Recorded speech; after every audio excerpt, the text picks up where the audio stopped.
горе-долу кое какво е набързо. Така, реално погледнато, това са полетите. Това е основният екран с полетите. За да кацне един полет, трябва да му се, този е приходящ от Варна, трябва да му се смени посоката, за да може да е, как се изравнява с пистата. И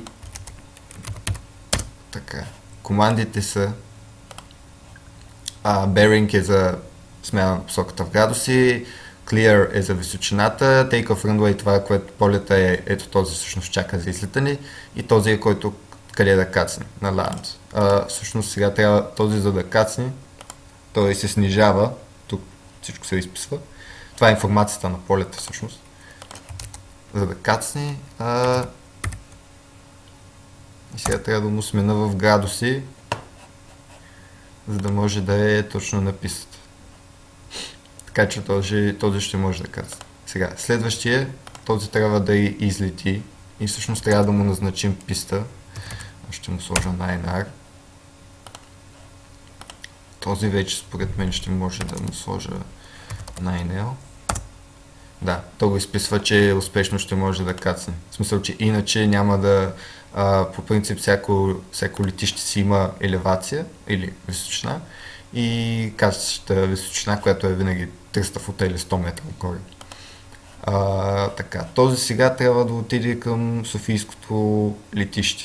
Не, този сега идва от Софийското летище, трябва да отиде към Бургаското летище или иначе казвам Waypoint това или 2. Това е, значи ще му сменим. По принцип, тези ако бяха на една и съща височина, щяха да се сблъскат. Това ще му сменим на 50 градуса. Този ще кацне и ще бъде запаметен в базата данни като успешен полет. Този, когато излезе, трябва да излезе от тази врата или този въздушен коридор, ще бъде записан също като успешен полет.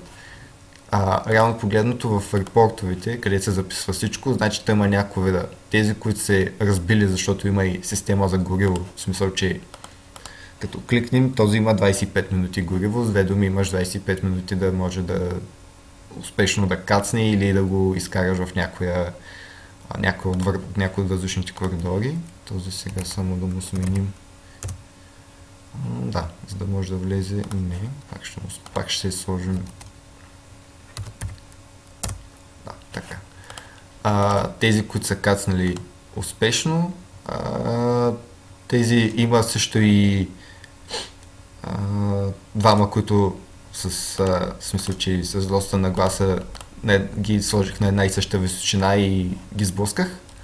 И друго did not reach destination, тези, които всъщност сега, ако излезе от тази врата, то просто не си могъл, изпуснал си го от въздушното пространство и не си и остава като неовладян полет.